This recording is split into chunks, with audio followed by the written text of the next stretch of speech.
Oh, yeah. It's like we're ready for E3. Dropped the ball just slightly on the timing, but doesn't matter. Hi, everybody. Welcome to a brand new season of the GameItAll.com podcast. Hey. I'm Lucas Grimm. Hey, what up? It's Pino 25, and we are not in 2020 anymore. We are 2021. 2021, new year. We survived, and what hell that was. But hey, one thing that did get us through was, video games, because what else were we going to do during that fucking global pandemic? Well, wait a minute. People did have YouTube. There was over 100 billion hours watched in the year. That's true. That is very true. Luckily, some of those did go to our channel as well, so that's all good. And then, we also had tons and tons and tons of video games. We had a new console generation start, and a ton of other crazy shit. I mean, I haven't been able to get my hands on a PS5 or Xbox Series X, but, I got mine because I waited in line on the day of pre-orders for like 3 hours. I was able to go to the store, give them $100, and be like, "Hey, I want one." What? No. Also, people are bitching that on the Xbox or on any console, on the new console, there's like, "Oh my god, the 1 terabyte hard drive, it's just not enough." I have like almost 75 games installed on the Series X, and I still got like 64 gigs left. And I got COD of this year installed. Oof. Yeah, that's taking up a good chunk of that space. That's 150 gigs on its own. Plus, I got Yakuza, I got Assassin's Creed, I got Phoenix, I got a whole whack of shit. So, do you really need, seriously, if you're going to play games, just delete it and then just download it again. Yeah, more or less. I mean, I have a 2 terabyte and I fill it up constantly, but that's... Yeah, but are you constantly playing everything that's on there? No. Or do you just have stuff on there? It's like... I do have stuff on there that I hardly play anymore. Yeah, it's like my PS3. I had 160 gig, and I added a 500 gig hard drive in there, and it was full of crap that I never touched. Yeah, so, more or less. Yeah. But yeah, 2020, what up? Fucking shit show. Yes, agreed. Well, I mean, one thing that we didn't do, because a lot of the stuff for the site, we pretty much took a... we took a break. Yeah, we took a break for 2020 because it was too much. Everything was going on. You had to worry about COVID. You had to worry about fucking if Trump was going to blow us up. Hey, that didn't happen. Yeah, that didn't happen. He got kicked out, and the internet loves Bernie. Oh yeah, Oh my god, it was hilarious today. The amount of memes and gifs and everything. Jesus Christ, it was great. Fucking Bernie. Oh yeah. So yeah. So where can we start off the year? What the hell is that? Oh, that is our new chat. So we're using a new system, very similar to the previous programs, and that is Mr. Knowles. How's it going? Okay, so we were using StreamYard last time, and we updated to the bigger package, and now so now we are live streaming on Twitch, YouTube, and Facebook Live at the same time. It's all going good. So now we're gonna be able to really broadcast for the podcast. And also later on, our podcast will be available audio as well through Anchor and Spotify. Fancy. So definitely something very fancy and something very awesome to see. So So where do we start with 2020? Because that was just such a hell of a year. Okay, let's start in January when we didn't think anything was going to happen. Everything was just chill. Did anything happen in January? Fuck no. Not really. I don't like. See, January is usually always the month that you catch up on everything. And it's a dead month. It's like January. Exactly. It's a dead month. There's not much to do. It's all good. But usually there's that weird Square game that comes out. I don't even think there was one in January. Need to actually take a look at that now. But yeah, it's usually that like weird Square game because like Hitman's coming out soon. That weird Square game. Yeah. Hitman comes out, I believe, even this week. If it's not this week, the reviews are already out, and it has been doing very, very well. Yeah, but the last couple Hitman games have done really well. Oh, that's true. Yeah, people love that shit. The first one I found didn't do much because of it was different compared to what they did before. Oh wait, okay. We started off the year with Iceborne being on PC. And Dragon Ball Kakarot. I forgot about that. Yeah, which was good. Like we started off the year somewhat good. It was like hindsight 2020. The biggest thing that we had, like the biggest problem that we had, and a lot of people forget about this, is Warcraft 3 Reforged, which that was bad. The community was so pissed. Oh yeah. It was just awful. Yeah. Let's see here. February. What was February? I don't remember the month. Well, February, we had here's the list. We had Life is Strange 2 complete, Dark Crystal, which was kind of meh. February was very forgettable. Unless you count Yakuza 5, which came out, was part of the deals that was coming through. Oh, wait, yes. Yeah, but here's the big game. I already bought it on the PS3 like years ago. Here's the big game that we had for February was Dreams. Media Molecule's big, we're going to give you the ability to make your own game. Yeah, and it was interesting to say the least. I guess. I mean, it worked. It works very well. And it, like, the stuff that I've seen people do on Dreams is absolutely amazing. Yeah, but those are the same people that did weird shit on like Little Big Planet. Yeah, exactly. Or like did shit in Minecraft or Mario Maker. Yeah, if you have the creative drive, the stuff that you can do in Dreams is amazing. I do not have that drive, so it obviously for me it's not as big of a thing. But it was really cool to see. I need structured gameplay that's like you do this, you do that, okay, you're done. Yeah, exactly. Because, Mario growing up, you're going to the right. That's it. Get to the flagpole. Nothing else. And then when we finally got to March, that's when shit went down, right? So this is when pandemic started. March 13th. March 13th, we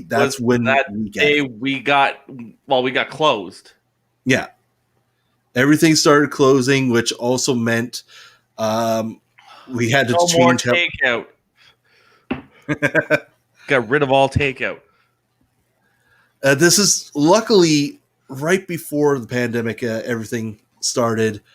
Animal Crossing. No, it was right. Oh yeah, right during Animal Crossing and Doom Eternal. Same fucking day. Cross marketing promotion at its best. Because Isabella, Fucked. Yeah, those were probably my favorite memes I've seen for anything so far. Yeah, March was pretty much Doom. That was it. When you were either getting Doom or Animal Crossing between the two. I got neither because I was excited for April. Oh yeah, of course.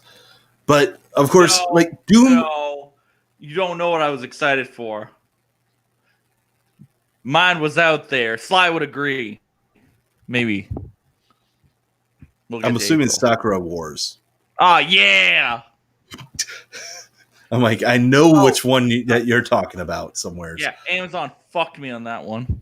But we'll continue. Yeah, you get to explain that story in a little bit here. Shit. But yeah, so we had Doom Eternal, and when I'm playing through Doom Eternal, I didn't like it the first time. And it wasn't because it wasn't Doom. It still felt like the new Doom style, but it just felt like it was pushing too much.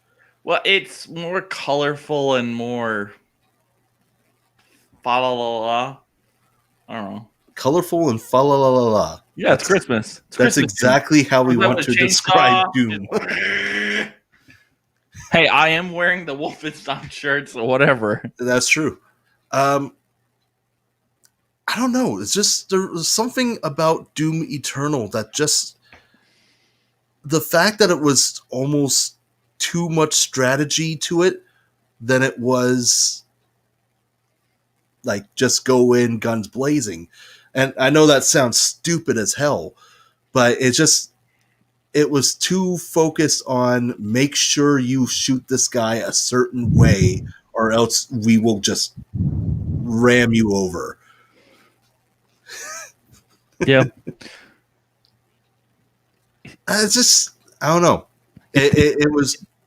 It's free on Game Pass right now on the PC and on the Xbox. So yeah, it took me a couple tries to finally appreciate on how they did it, but now I do enjoy it. When I first did it, just the first time just could not grab me. That being said, Animal Crossing, of course, that's the biggest game of the year. If given a top 10 of the year, I would say it's that sold systems.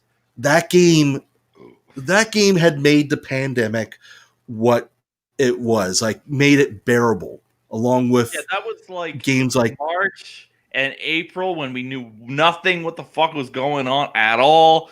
That was March and April. Yeah, exactly. And that was the game that we needed at that time because Nintendo made a fucking killing on it. Plus, yes, on top absolutely. Of that, with the Animal Crossing systems that didn't even come with the damn game. Oh shit. They're just like, here, have the system. And then Walmart had to put fucking flyers on the window in the display case that said, game not included in console. You need to buy it separately. I'm like, that's fucking shady. That is dirty, Nintendo. Tom Nook wants his fucking money.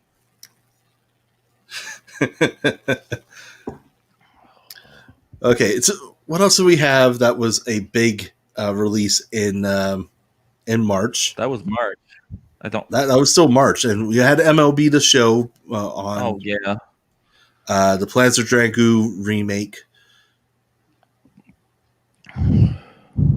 Oh yeah, Persona 5 Royal. Oh yeah, Royale. Yeah.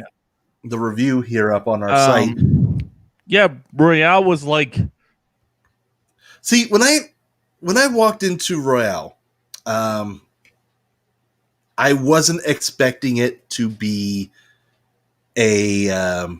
Well, I'm guessing you were expecting on the same concept as I was with like P3 FES. Like you were expecting FES. Yeah, like just it was the same. More dungeon, more tra-la-la. Exactly, same game. More personas, more whatever. The amount of content we got on Royal Royale. Is it Royal or Royale? Are we going Royale with cheese? I'm gonna go with Royale. Royale with cheese. It's Okay. Royale with cheese. It's fucking Persona 5 Royale with cheese. Yeah, there you go. Where's fucking where's John Travolta going? What? When he's in your wallet, going what? Yeah. Great movie. Oh, I felt old this week. Donnie Darko turns 20 years old. Jesus. Don't you feel old?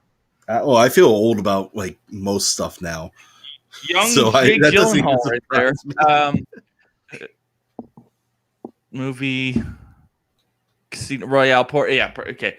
Yeah, Persona. Yeah, but back to our original. But yeah, no, the fact that the boss battles were different. The extra stuff, like all the extra stuff that got thrown into the game was just more than I expected from it, which was amazing. And it's definitely a must play if you're a fan of JRPGs. Definitely. Oh yeah, it's there. like the style of the just transitions of the artwork is phenomenal. The music, and the depth of the story, it's fucking nuts. It's great. And then April came along, and that was the month I got broke during that, because we had Final Fantasy VII Remake, which also I was pleasantly surprised with. Yeah, I was very surprised because 6 is better, but this was good. I'm a person who did not like 7 on PS1. Yeah, this I do like, but Cloud's a bitch. That's the bitch. Cloud's a bitch. Fuck Sephiroth, all of them. She dies halfway through. So many downvotes on this now. Fuck them. Oh, we have all the power. No, I agree. I like 6 much more, but and 7 they've done a lot to make it new and still keep everything that made 7 good. And improve upon that. So that is exactly what we wanted from it. Also, we had Resident Evil 3 remake. Oh, yeah, that was the other thing. Yes, which was all right. It wasn't what 2 was. It's not 5 and 6. It's not 5. What more do you want? But yeah, it was all right. There it had its problems, but I did enjoy it. But yeah, FF, great graphics. It looked amazing. Gameplay was solid. You also had Phantasy Star Online 2 coming to Xbox One finally. Yes, that thing, because that was Phil made great. A deal. Trials of Mana was the other big one from Square that came out that I thoroughly enjoyed. Well, it's Mana series. And then you had Sakura Wars, as you mentioned. God. I was so pumped for that when I first saw it, and then everything shut down, and I had my pre-order, and it was like, no, can't get my pre-order because all the freaking stores are closed. So then I had to order on Amazon. So it got fucking shipped. Okay, cool. Coming through, first time, we ordered a bunch of shit off Amazon in those couple months, and it was coming from this company called Intelcom, and I'm like, who the fuck is that? So I looked up Amazon affiliate shipping companies, and they were like on the top of the list. I'm like, okay, they have to be good. Fuck. So our address, it's 27 River Road, Elgin, New Brunswick. Elgin, the keyword. 20. Yes. Announce exactly where you live on a live podcast on the internet. If they can find where I'm at, that's impressive. So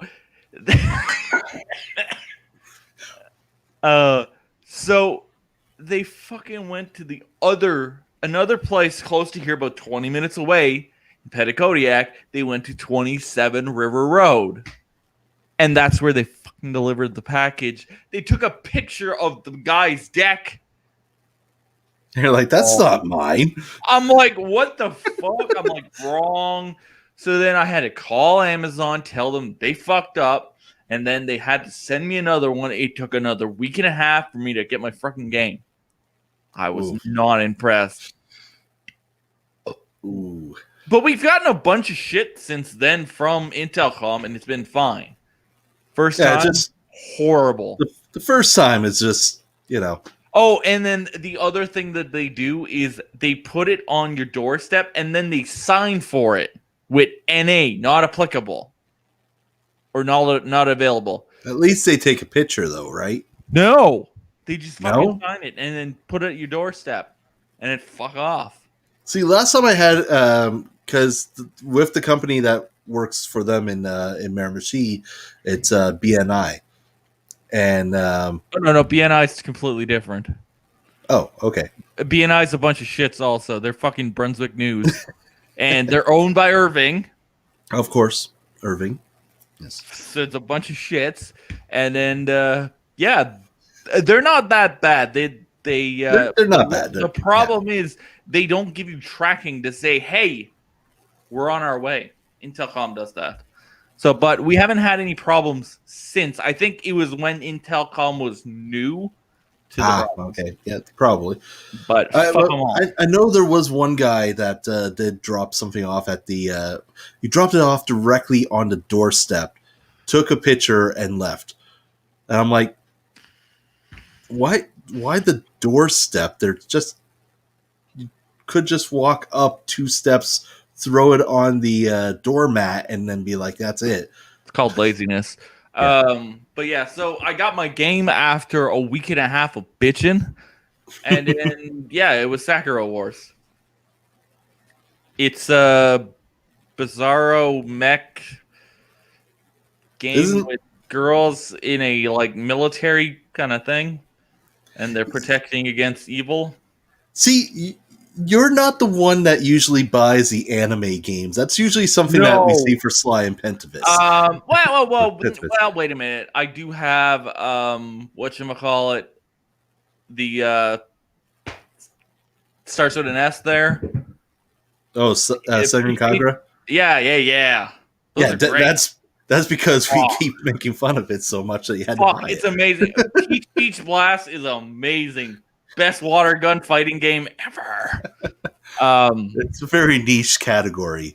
There's also the pinball game that was on the Switch. That was great. It was which we do have videos of on our Let's Play channel. So after that, what came out in May?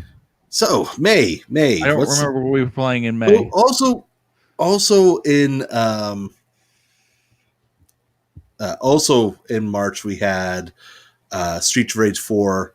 Oh yeah, which is definitely one of our top 10s of the year. And it was free. It's now on Game Pass. I played it the other day.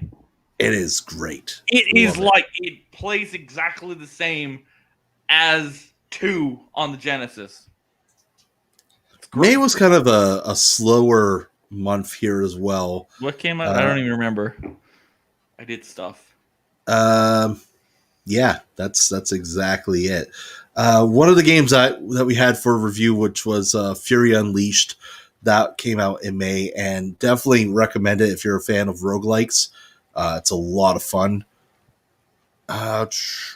John Wick's Hex, which I remember being all right. Not much. When you look at the list here, you're like, let's go to June. None of these were that great. June was controversial. Was it? Oh, here we had Mortal Kombat 11 Aftermath in May, and but that was but it's just the game with more stuff. Yes, but it was also the first fighting game to include a additional set for a story.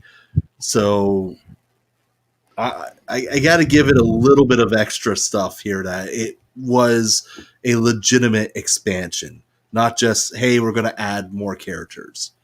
we're gonna have these 5 characters for $30. Exactly. No, it's like we're going to give you a little extra. Here's a little more story to like help finish out the rest of Mortal Kombat 11. I'm assuming because they didn't really know where to go when they do make Mortal Kombat 12 eventually. And for those who played Mortal Kombat 11, you probably know exactly what I mean there.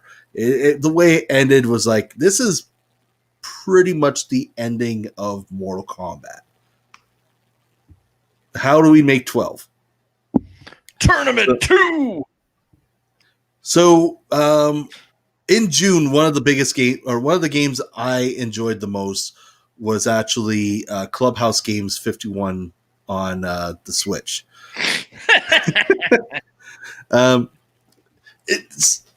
Hey, for being a set of board games and just fun little mini games on the Switch, it was perfect and kind of what I needed on the Switch as well. Just because, June we were able, like the lockdowns were starting to be lifted. It wasn't as bad. Then it all went downhill. It still went downhill after a while. But, me and the kid needed something to play together, and she hadn't been playing a whole lot of board game stuff, and playing it with it on the Switch just kind of worked out well.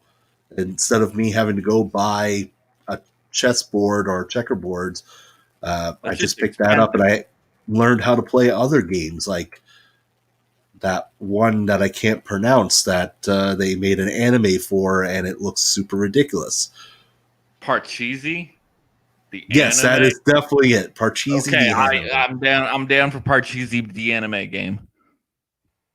So June. So June, we had the big controversial game. Oh my god, fucking I'm done with Last of Us Part 2.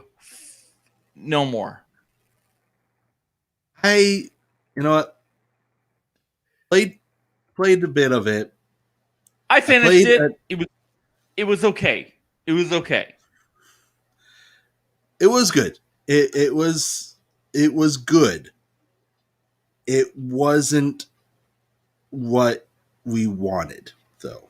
No, because the first one, when that thing came out, it was like, holy fuck, what is this? It was so future. It was so powerful and next gen. And it, for storytelling, it was, it was heart-wrenching. It was just powerful. It was powerful. Exactly. That's the best word to put it. It played like a perfectly well done HBO television series. Well timed segue for that one. But yeah, like it was so.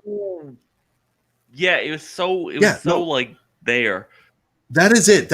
But you are right on that. It played like a HBO series that. It played like a good drama television series that you were just like, I need to know what happens next. But the second one, it was so shallow, and a good chunk of the game just wasn't worth it.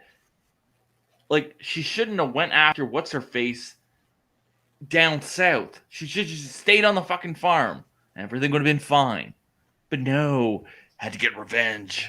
It felt like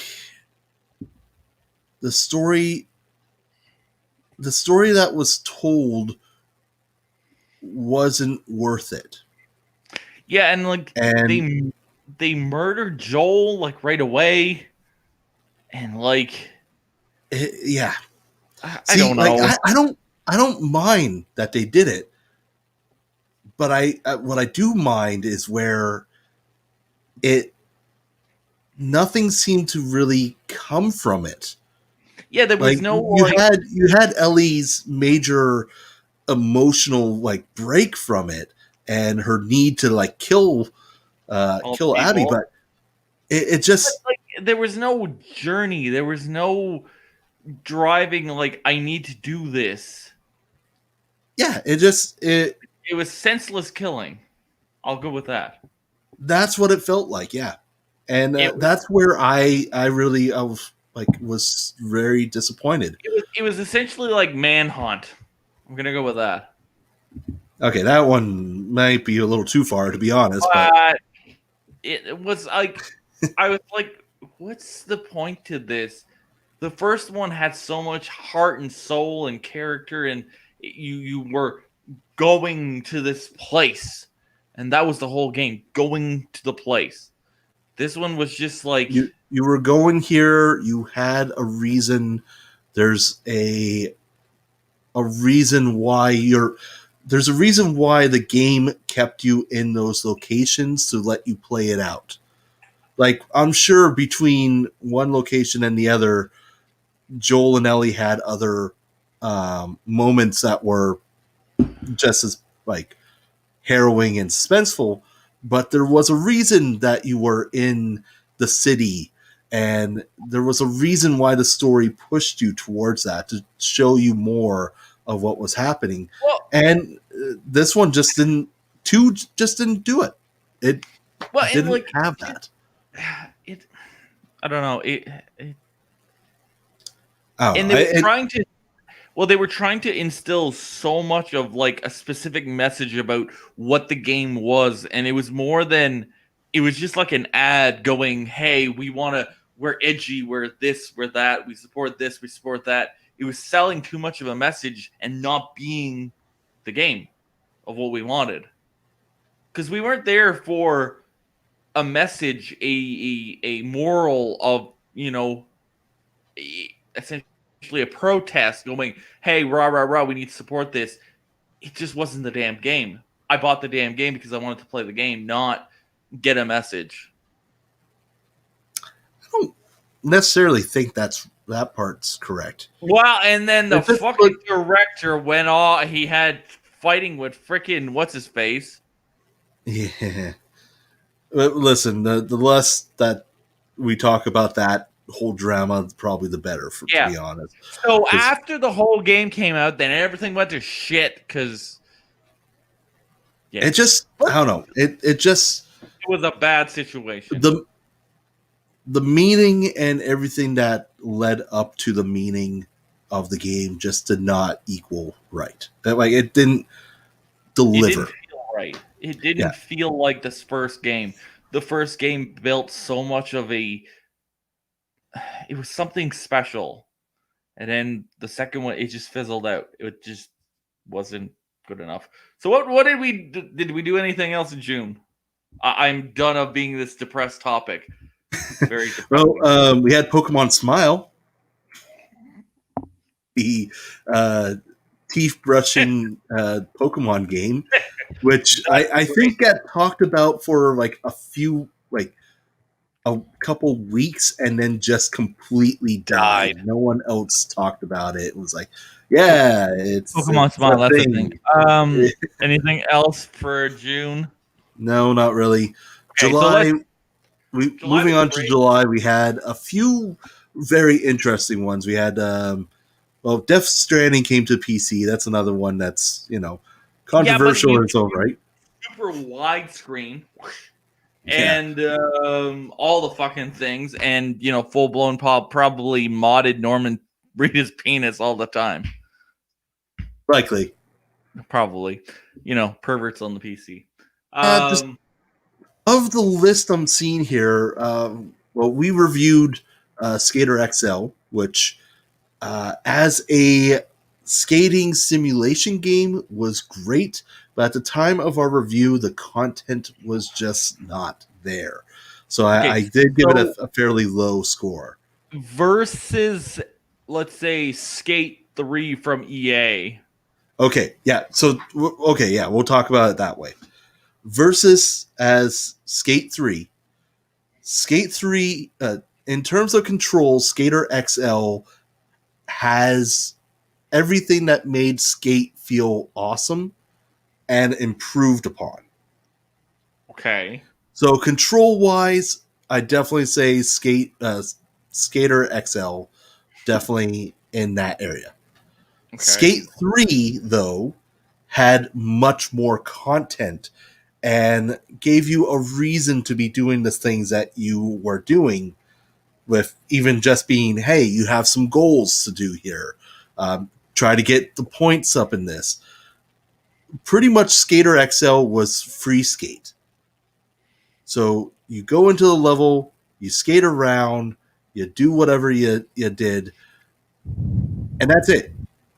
Okay. There was no actual goals to it. It was just let's add another versus. Tony Hawk's Pro Skater 1 and 2 remastered. Can't beat that no, shit. definitely you can't beat Tony Hawk. That fucking shit is classic. It had Jack Black in it. Come on. It had Jack Black in it. It had the original soundtrack. Dude, I'm not going to lie. Plus more. Plus more. I'm not going to lie that when I put the disc in and started the game, I did not. I shed a small tear at the sound, that opening riff of Guerrilla Radio. I was like, my childhood.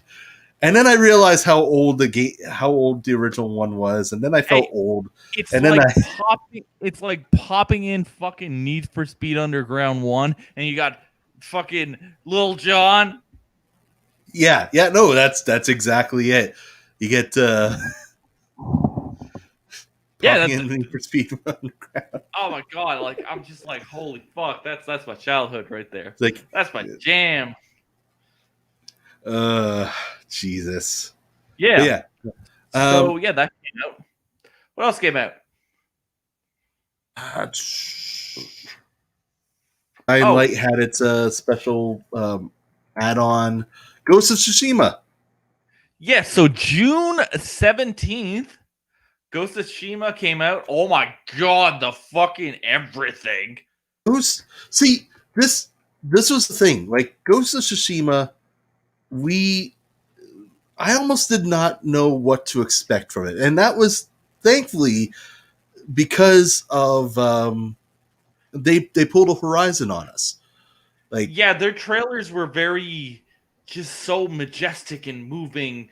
They didn't really say, "Oh, hey, it's an open world fucking samurai game. You get to hack and slash all the motherfuckers." Yeah, they gave us a little bit of that. They told us, this is what their game is, but they didn't say how everything would be. Oh. Like, we thought it was just going to be a stealth ninja game set in Ninja Gaiden-ish kind of thing. Yeah, in open world. And aside from like the one or two gameplay trailers, we got nothing from it. So when it dropped, when it finally came, and it was like, this is absolutely amazing. Oh yeah. And like the wind mechanics. The wind mechanic, your just graphically, like being able to switch to black and white like an old Kurosawa film. Oh, and like just the sword play, and you get to pet the fox. That's where it was at. You get to pet the damn fucking fox. That was a selling point. That was legitimately a selling point for the game. But overall, the game looked phenomenal, played great, with solid gameplay, just amazingly well done. Well crafted, but it's Sucker Punch. Do you really expect anything less? No, like I was expecting a little bit more towards Infamous, but it was legitimately just... They really went completely like it was so serious, and just it was what it was, and it was phenomenal. Yeah, and definitely when we came down to it, because we didn't do our Game of the Year post itself, but when we talked about it, we were like, this is the Game of the Year. This is, if anything, like at the time we thought Cyberpunk was going to be absolutely amazing. We'll get to that later. We thought that if Cyberpunk wasn't able to come out this year, that Ghost of Tsushima was going to be Game of the Year, and Yep. we still believe in that, with one other exception that we'll Yeah, also talk about in a little bit here. I platinumed the fucking bastard. Yeah, It was you glorious. went I through. did You made hours sure upon you hours. get I did everything. literally everything in the damn game. It was amazing. Yeah. Third platinum. Second game was shitty one. It was fucking Days Gone. Not great. So August. No. Nope. Roll that back. Okay. July, same day as Ghost of Tsushima. Paper Mario. Oh yeah, I didn't care for it. There were staplers. It was all right. No, I mean, I'm one of those ones that wants a classic. So you want I want 10,000 Year Door. I want 1,000 doors. 10,000 doors. Yeah. Okay. Yeah, I want the classic. What came out in August? So yeah, okay, August. Fall Guys, which That was big. That was a big release. Being available for free on PlayStation 4 was a big thing, and Devolver Digital. And it was exactly what we expected from it, and I still love every minute of it. It was over the top insanity. It was MXC the game with big characters. One of the games that came out in August that I want to talk about, just because of the controversy behind it, was UFC 4. Really? Because the controversy behind UFC 4 was that when UFC 4 was released or given for review purposes, the reviewers played through it and was like, yeah, there's nothing bad about it. There's no like overly focus on fighting game. Yeah, it's a straight up fighting game. There's no focus on like the microtransactions outside of what you normally get. And then 2 weeks after the game's released, boom, store comes up. No. Something better. Trailers showed up between rounds. So in-game advertising? Yeah, ads and trailers for The Boys season 2 and other stuff started popping up on the game. Yeah, but that's not that bad. Could have been worse. It made it feel like it was you were watching UFC. I mean, that's a thing. Yeah, but well, also, and you had to pay full price to EA. You had to pay full price, and EA was, getting all this ad revenue and all this extra stuff. It's like, and you still had to buy microtransactions to level up your character every so often and stuff. It was a classic EA move, and it just like what everyone was mad about is the fact that it wasn't there in its review process, so the reviewers didn't get to mention anything, and even when people bought it, it wasn't there. It wasn't there for that first week. It came in after, and it was a implemented update that was not supposed to be there. Like bullshit. It was just a bunch of BS. So much bullshit. What else? That was the bigger one for August. Those August. That was it. The August. Okay, August. We also had one that we do have a full Let's Play of, which is Battletoads. Battletoads. I was disappointed, to be honest. Like during the playthrough, if you're playing with friends, it's all right. And it's just all right. But it's not what Battletoads should be. It's not Super Nintendo Battletoads that you want to rip the controller out of the thing and throw it out the window. So then in September, this is when things started picking up again. We had Tony Hawk's Pro Skater, Kingdoms of Amalur: Re-Reckoning. What else? Hades Mafia was another great one. Mafia, Super Mario 3D Stars, which has its own controversy with that. That was huge. The controversy with that is that in March we're going to not be able to buy the game again. Nintendo is. So if you want a copy, go get it right now. Do not fucking wait. Because people on the eBays are going to sell it for thousands of dollars. And so the big game that got a lot of controversy in that month was Marvel's Avengers. Because it was broken to shit. So you mean that early access game, Marvel's Avengers? You know what? It wasn't as bad as everyone made it out to be, I found. So Cyberpunk's not as bad as people made it out to be. It plays just fine over here. Listen. Listen here, you little shit. So PC, son. So Marvel Avengers. Its problem is the lack of balls. Yes, more or less.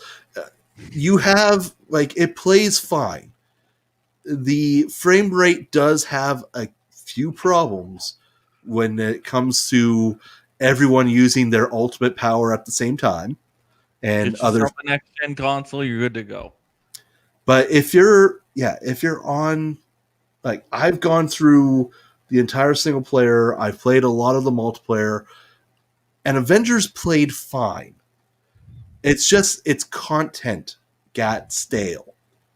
And it didn't look because when they said it's a continuous game, you can keep game as a service type game thing. As a service. I was like, hell's no, fuck that shit. Yeah, that's definitely a warning sign. Game as a service, it means shitty launch, and then they're gonna fix it over time. Cyberpunk, boom. Yeah, more or less. No Man's Sky, boom. I thoroughly enjoyed it when I did play it, and it was perfectly fine. It didn't have a No Man's Sky or Cyberpunk issue, but it does seem like it will get better over time, as everyone says. It's just a matter of how long is it going to take Square and boom. Yeah, more or less, you could just relate it to Anthem, and that's exactly what was the problem. BioWare was going for. Boom. Although it didn't give your console AIDS. It didn't kill it. Yes. Also, in September, one of the bigger games that got released, and this one was more to everyone's surprise, was Genshin Impact. Excuse me. Sly was pumped. See, I was interested in it every time I saw trailers and everything, but it wasn't until the week that it was going to be released that I learned that it was going to be free to play. And that was when I got really interested, because I wanted to see how they were going to implement this big RPG Breath of the Wild style game as a free-to-play RPG. And you didn't want to pay for it. Oh, I mean, I would have paid for it. That's the thing. The amount I've played of the game and everything I've done in the game, I would have paid a good amount for it. Probably not full price. I probably would have waited for a sale. So half price. So but yeah, we'll say when it went down to 30, I would have bought it. Definitely. But it's being free to play, having the extra updates. It's gacha model where you can unlock new characters by collecting either items from the game or shelling out some cash. It worked for this, and it didn't feel super predatory, which was absolutely amazing to me. Like, this is how a free-to-play game should have been, or should always be. And I still thoroughly enjoyed it. I say it's one of the top games of the year, especially. Well, didn't it go on our top 10? It did go on our top 10, yes. Yes. When we decided to make one. October. So, Super Mario 35, another game that's going away in March. Crash Bandicoot 4. So the only year that they could really run it for games done quick. Yeah. Yeah.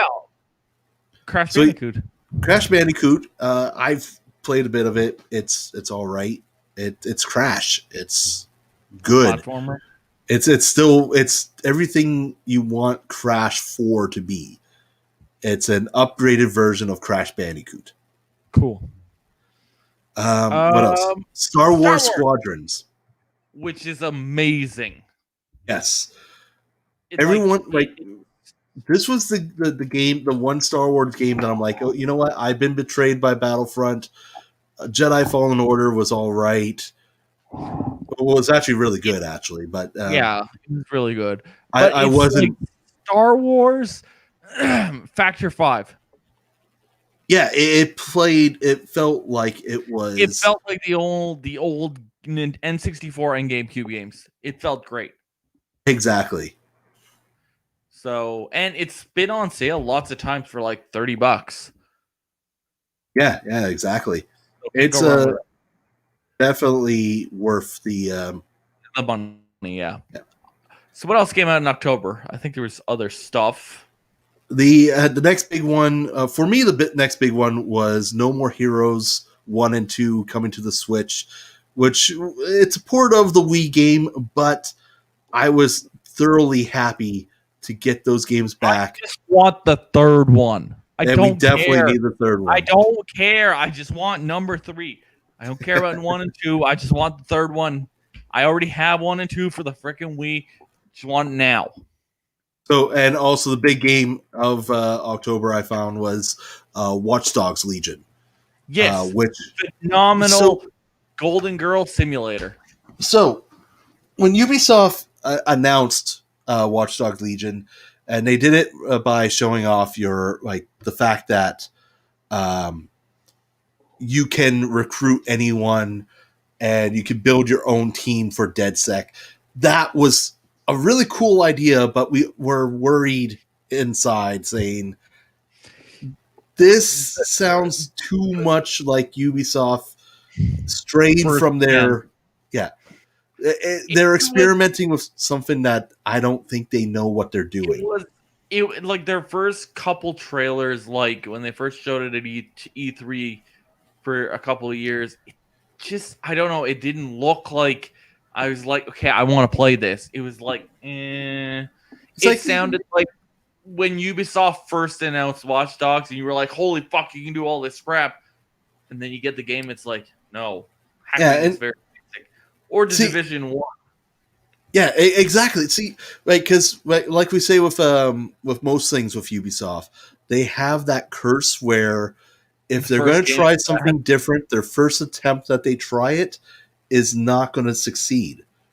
But if they can get that working to the next iteration, it's going to be amazing. The first attempt is always they do the proof of concept. If you look at Assassin's Creed 1, you did go in as an assassin and you assassinated people. They got that down. But other than that, the rest of the game was just a bunch of fetch quests. Same as the original Division. He was like, oh, hey, everyone's infected by this virus. Yada, yada, yada. Sound familiar? Fucking Ubisoft. So then you just went around fucking New York and you were just shooting up people. It wasn't as cool as you thought that from the demo. Same as Watch Dogs 1. You're like, okay, you can, you could do the things that they kind of And then mentioned. It Watchdogs didn't. 2 fixed a ton of shit. Same as The Division 2 fixed a ton of shit. It was great. Is so yeah, exactly. It was too much of a proof of concept game, um, but it worked. Oh my And god. Legion is probably one of my favorite games of last year. It Just was it was really well done, really well implemented, and also like being able contr- to jump on freaking um the hover cart things yeah. and go up and then do your thing and go into the place, and it was nuts. Loved it. Oh yeah, no, it was great. And the fact that like everyone had different weapons, different skills, all this other stuff, it made like building your team like you had the strategy to build your team and who you actually wanted in your group. And that was a really cool concept. And I'm pleasantly surprised with it. Yeah, and I got to have my old lady in my group to beat the crap out of people. She was great. But yeah, like gunplay was great, and it just felt good. So Ubisoft at its best right there. November console month. So yes, the big console month, we had the Series X released, and the Oh my well, god. of course PS5, Yep. and We had Assassin's Creed. Assassin's Creed came out. So did Yakuza Like a Dragon, which that is actually going to be the game I want to talk the most about here, because Like a Dragon, to me, aside from Ghost of Tsushima, is my game of the year. Like the combat system. I when you told me at first that you were going to move Yakuza to from an old school beat 'em up style game or To a action JRPG to a full blown JRPG, it's not like that far of a Dragon stretch Quest, when you realize it. Like like it, fucking Dragon Quest. yeah, it wasn't that far of a stretch when you talk about it, but it's in actual playing. It worked so well, and it's such a surprise to me that it works so well. The fact that it makes fun of all the different tropes, and the fact that your abilities are all still grounded in a sort of realism despite being its over top Yakuza style. Like I'm Well, one of the skills being that you can throw thumbtacks at people and it causes a but bleeding effect. it's similar to what they did with Dead Souls on the PS3. Yeah, kind of like It's like they had zombie game Yakuza. yeah, and it They was could, like this shouldn't work, and it wasn't as popular, but it did work. In the end, it did work. yeah. So So, but yeah, yeah, no, beautiful, amazing freaking game. Just plays great. Is just well rounded. I'm yeah, loving it. I definitely I love it. It's Ichiban is a amazing new character.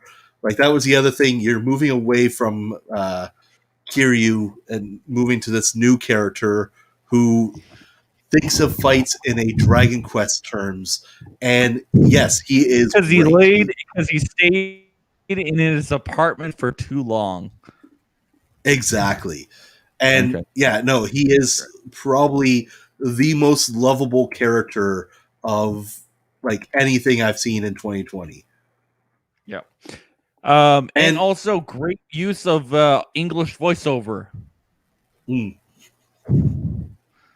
versus the rest of uh, the series.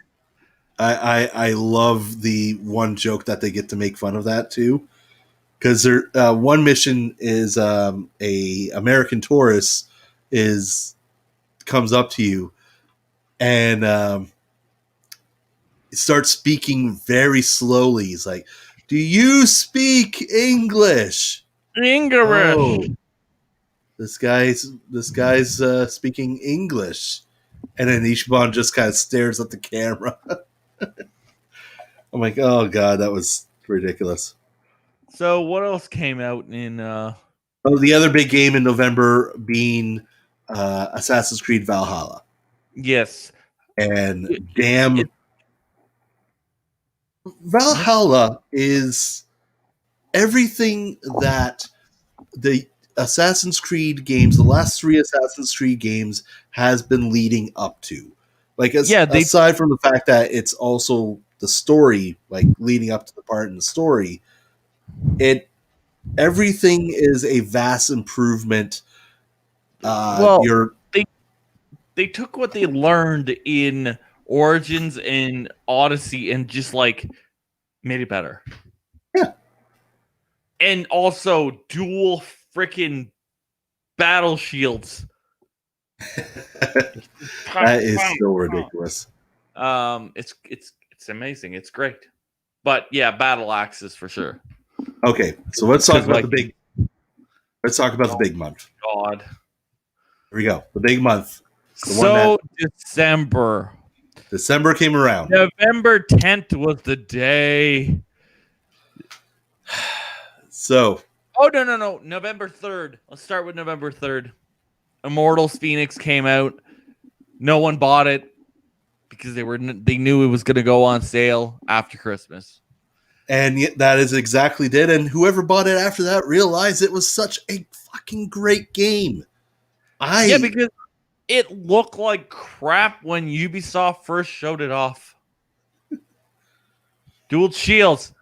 Yes, dual shields mode. But it was like their first reveal trailers, like gods and monsters, look like fucking shit. It looked like black and white, but like not good. And then like as it kept going, like more or less, it didn't inspire confidence in the game, and that's what I would definitely call it. Have that cool factor, that Ubisoft factor of Watchdogs, Assassin's Creed, Far Cry. It didn't have that mystique, that magic. Yeah, it was just like this weird game by the guy. Well, it was still. It's essentially freaking Breath of the Wild. It's Breath of the Wild with Greek mythology, and it plays so well. It is, it was great. Like, it is not something I would have expected. And I think that's what we needed to definitely end out the year on a good note. And then it all went to shit after that because December 10th came around, and it was Johnny Silverhand Day. Cyberpunk said 2077. So I didn't get to jump into the excitement because Amazon delayed my package. I got mine that day. I downloaded it. It got corrupted on my hard drive, so I had to re-download 39 gigs worth of data on a dial-up connection. DSL, fuck off. DSL. But so I downloaded it, and then I played it. It runs okay on the PC. So if you have Immortal Blood Dragon Rising, yes. I would play that. Not exactly, but soon. We are getting a Chinese mythology version of it. Yeah, but I want that Immortals Dragon Blood Rising with the two fucking guys from Trials Rising. When they were like doing the Blood Dragon thing, that was just cool as fuck. But yeah, so Cyberpunk came out in December 10th. Holy fuck. What a shit show that was. Jesus Christ. So, last generation consoles they were first announced for, ran like shit. So, I have it. I have it now. Have you played it? It's sitting there. It's looking. I have yet to pop it into the PlayStation 4. I am legitimately now waiting for my PS5. Once I get my PS5, In I June? will take it out. It's going to be one of the first games I'm going to play. So in June? Yes, likely in June. Um, You'll get one when I buy one. so here's also my thing. Most of the games I bought here, like especially in October and November, are all going to be upgradable to PS5. So you're going to get the PS5 version. Yeah, because Ubisoft gives you the free upgrade, Pat, versus... Oh, we forgot about COD. COD We was did great. forget about COD, but let's be honest, it was COD. COD does not give you the free douchebag upgrade, Pat. No, you had to buy. Your $10 bill. Fucking asshole. I did buy that edition. Me too. Because I played it on the Xbox. So Cyberpunk. It's free upgrade. But Free you were upgrade saying is coming. you got a bunch of free upgrades in the fall. Yes. So its launch that one, like we were talking about Avengers, but that one was more related to, well, No Man's Sky. No QA. Bruh, did you even QA? They did not QA. Because they're like, oh, we're sorry that we didn't spend enough time on last generation console. No shit, daw. You fucking were too optimistic. You were too ambitious going, we are going to make this game amazing. It's going to be this much. It's like, no. No, it was too. Yeah, everyone was very optimistic about it. Even me, like I had such faith in CD Projekt Red that it was going to get released and it was going to be. I expected some glitches. I mean, don't get me wrong. It's an open world, very ambitious. But holy RPG. fuck, I was not expecting a Bethesda game. Yeah, I was not expecting that. Like this made Fallout 76 look like it was a fucking pristine launch. No, you are wrong, sir. Fallout 76 was a pile of shit. I mean, it still is, but I do own a copy of it, but it's still sealed in the packaging, and I own it as a collector's item. I see. It's not worth anything. The only reason I own it is because so I have my full Fallout collection. Played 10 hours in the prologue. Barely made it any progress. After that, went back to Destiny 2. Sly. And yes, Fallout 76 was not worth it. I remember when the beta was coming out, we were doing fucking Extra Life, and it was like, fuck that shit. Yeah. We prefer doing Extra Life. Next time we do E3 or Extra Life, we need to play My Friend Pedro. Yes, with the banana. That game is fucking nuts. Yes, I agree. But yes, it was not that great of a game, and yes, I don't like. Here's the thing, and CD Projekt Red, since its release, has brought out some patches. Hasn't fixed much, to be honest. They were just hot fixes. They're supposed to bring out patch. They're supposed to bring out patch 1.1 some point soon in this month or like early next month, and then after that they're supposed to release patch 1.2, which is supposed to fix a bunch of other shit, and then after that they're supposed to release the next gen patch. Yeah, and then like they've come out and apologized. That was a big thing. One of the co-owners of CD Projekt and explained Todd did that with 76, and then they started charging Fallout first. But here's the thing. Here's where I still have a little more faith in CD Projekt Red than Bethesda. And then Microsoft bought out Bethesda. So is Microsoft going to buy out CD Projekt Red? I mean, that would also give them access to good old games. Yeah. That's a scary thought, to be There's honest. your Game Pass right there. More or less. The multiplayer config files and the structure. That's funny. Yeah, Fallout 4 was good. You went after your son. Yeah.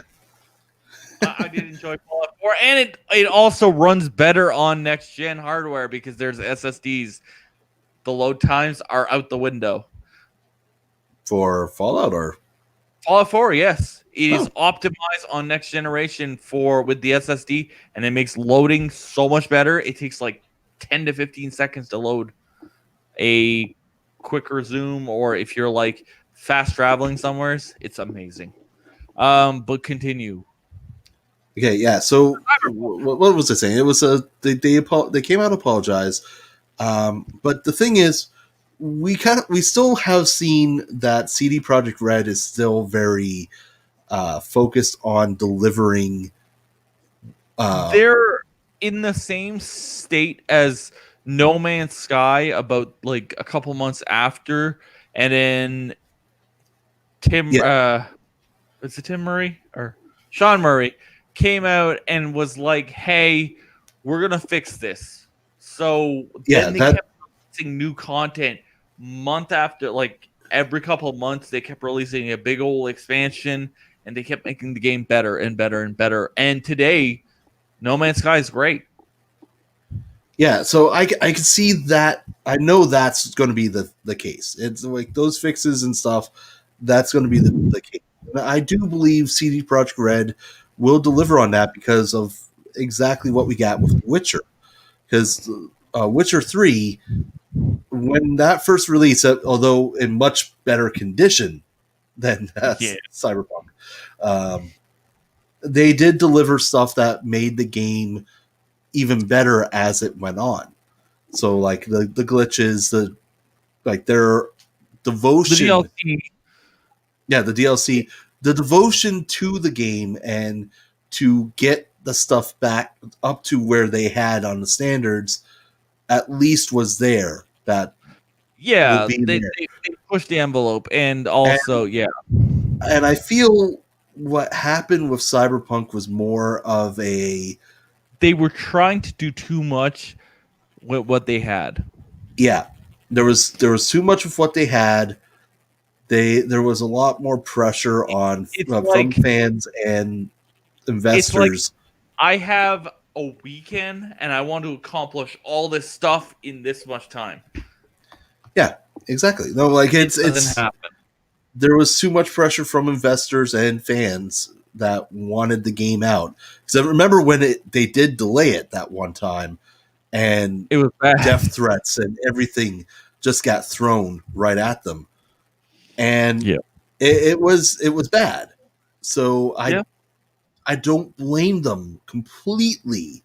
Like it's still a point where it's like they should have just came out and said, "Hey, we have to push this back.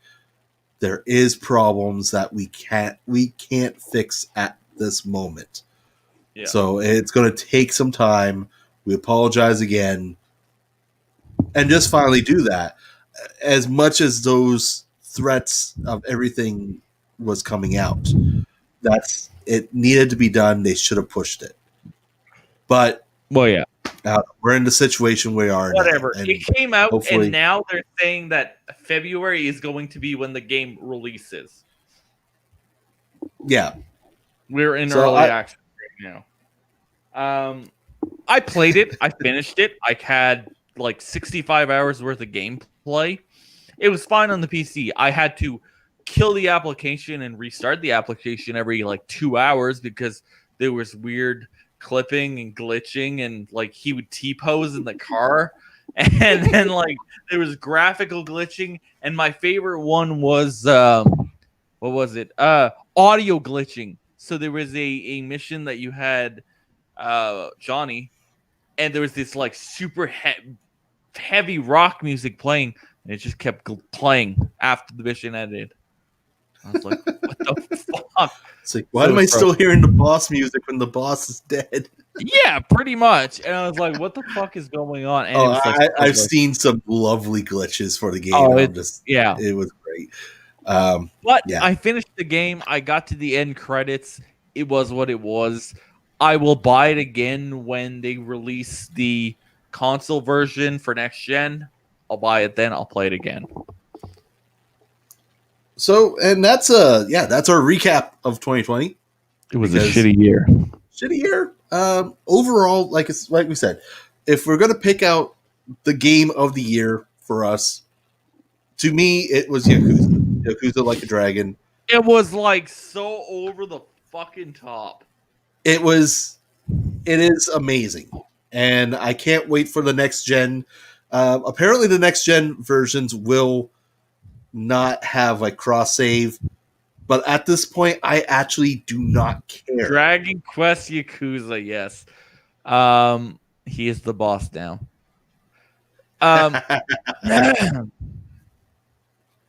So yeah, but I can, for what I saw of next gen that I played, it plays great. It runs amazingly well. Yeah, and so 60 frames a second, it's amazing. And I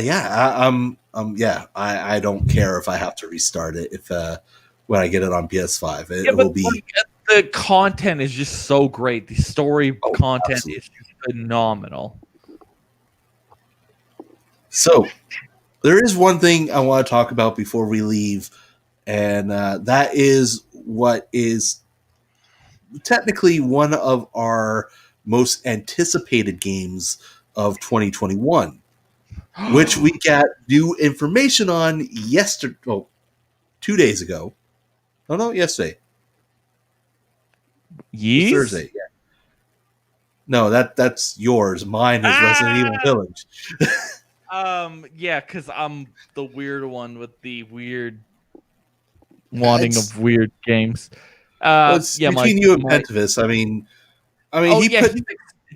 he's fucking pumped for Yeez.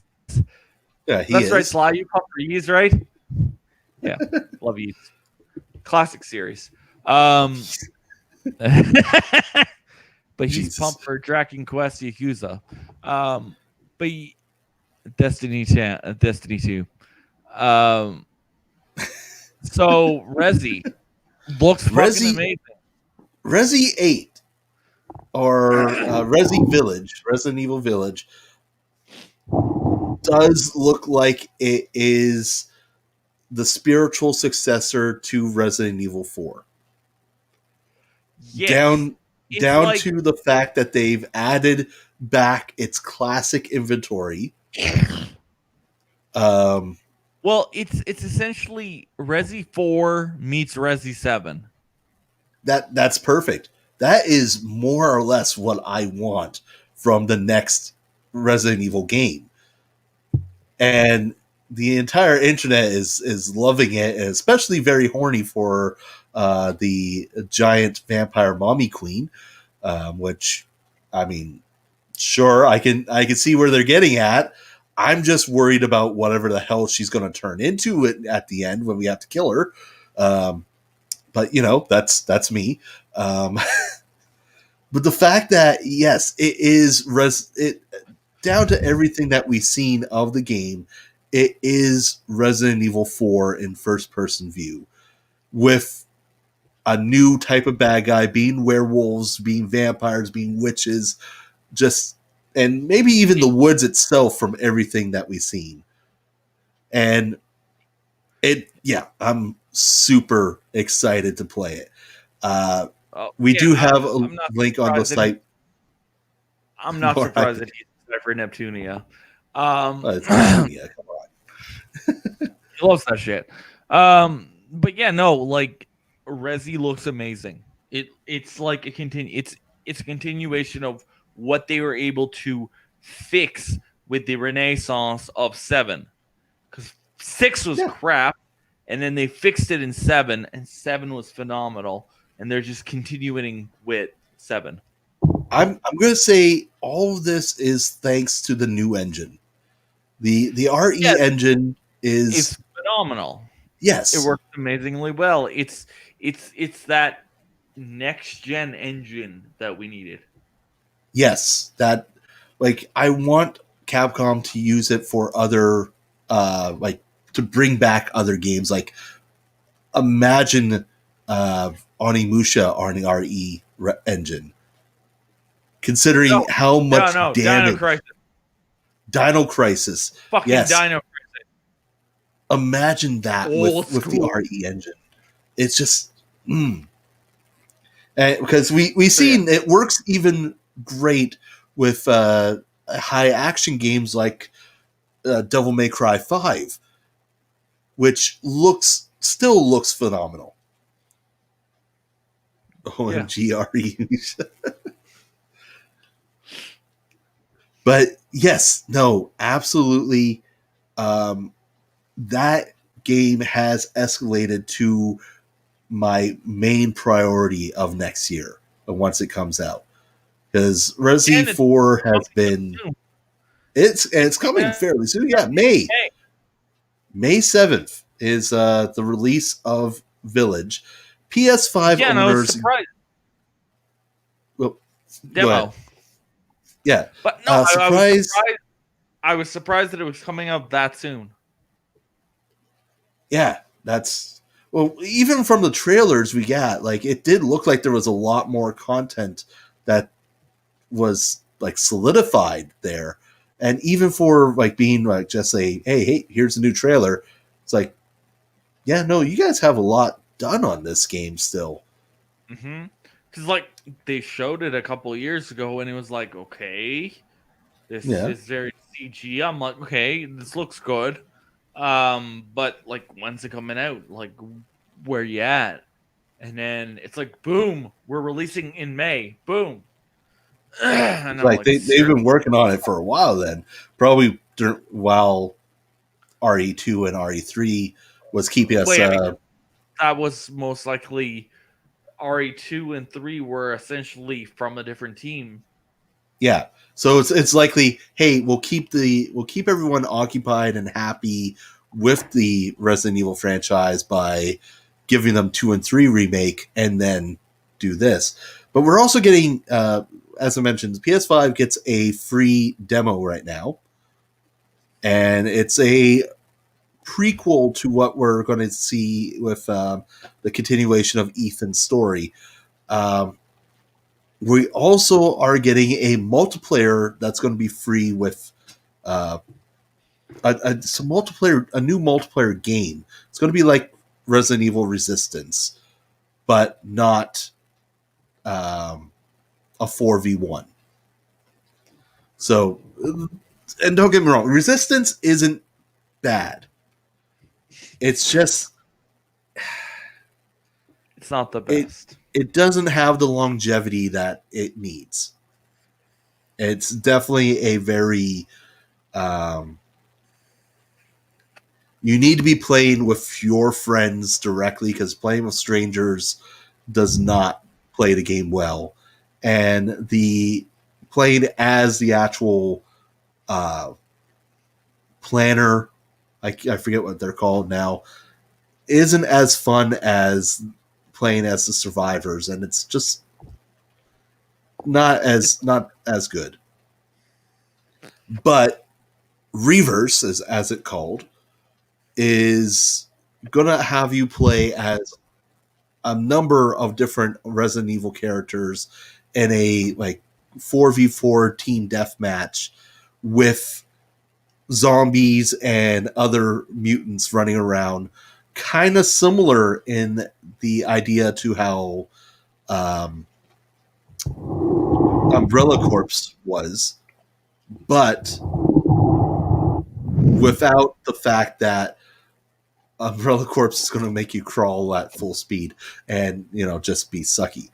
You get to play as your specific heroes is what's going to happen, and you can play as Leon, Chris, everyone else. Nemesis. You get to play as fucking Nemesis. Yeah. Well, Umbrella Corps came out quite a while ago. Yeah, it's just it's been a few years. Yeah. Yeah. Yeah. Okay. But yeah, Resi looks great. So yeah, that's all I want. That's the last thing I wanted to talk upon because, well, it's been a long time since we got to talk about something new here, especially since we Yeah, were talking about everything for last year, and that took us the whole freaking podcast, anyways. well, there was a lot last year. Well, There's a lot. not a lot, a lot. Yeah, we had to fit a whole year in an hour. Yes. Okay. But, you know, So yeah. let's do our classic thing of ending off the podcast with the latest games of the week. And for the week of what week are we anyways? We're in January. We're January 22nd today. So January 22nd, so the week of the, let's say, the 15th to the 24th. we'll give it to the 29th here so that we're back into next week. Because there is some bigger games coming out during that time.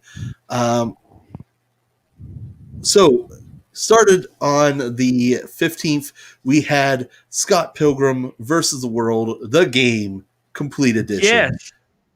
Oh my god, thank you Ubisoft for bringing this back. I am so happy to play this again. I got to show River this movie and she loves it. And now we're playing the game together and it is just lovely. When did the original game come out? It was like 2000. Oh, it'd be 10 years now.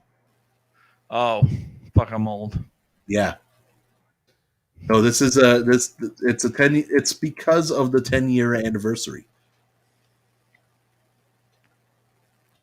So also this week on the 20th we had Hitman 3 for Nintendo Switch, PS4, PS5, Xbox One, Xbox Series X, and Stadia. Ooh, Stadia, that's where it's at. Oh, Cyberpunk plays amazing on Stadia. Yeah, that is still weird to me. Yeah, but they have so much compute power at Google. So that's a good point. But yeah, plays perfect at Stadia. But yes, Hitman comes out on everything. Even your DS. On the 26th, we have Cyber Shadow from Mechanical Head Studios and Yacht Club Games, who, oh my of god, course, is known for Shovel Knight. And yeah it looks amazing. It's like 16-bit classic fucking side scroller. Over the top, crazy bananas. And on the 28th, we're going to have a good amount of games coming out, which includes... Actually, first off, I should make sure this is the North... Oh, okay, that is Japan only. So we're going to actually ignore those first two. So we're going to have The Medium, the latest game from Bloober Team, the team behind Blair Witch, Observer, and Portraits of Fear. This game looks so good to me. This is the first exclusive, next-gen exclusive for the Xbox. Yes. I really want to play this one because it checks all the Silent Hill boxes.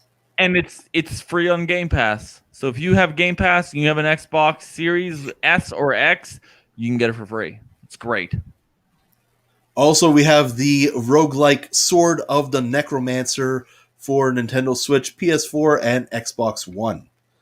Also for Xbox One, the Yakuza Remastered Collection.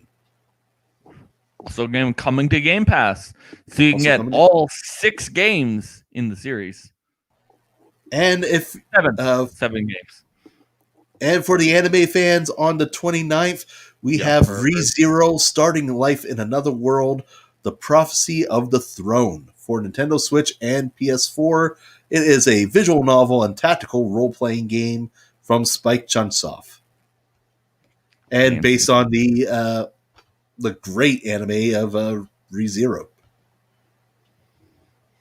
Why did that pop up again? I don't know why. So, that is our podcast for the evening here. So you want to play Fallout 1 and 2 on the PC because Slide said so. Because they're classic turn-based game. But yes, it is the end of the podcast. Be sure to hit that like and subscribe button, hit that notification button to know when we publish next if you're watching this on YouTube. If you're watching this on Twitch, please consider subscribing. Definitely love the fans. And if you're listening to this on your favorite podcast system like Spotify, Anchor, Google Do they even have Podcasts, Apple Podcasts, I don't know where we're actually published yet. iTunes podcast. iTunes, wherever you're published, today. feel free to subscribe to us because, like I said, we're awesome. And We're doing stuff. we love your faces to steal that from Mr. Philip DeFranco. And No. we won't steal that. We won't. And for GameItAll.com, I'm Lucas Grimm. Hey, what up? It's Pino 25, and that was this week's podcast. Bring it in. We'll see you guys next time. Yeah.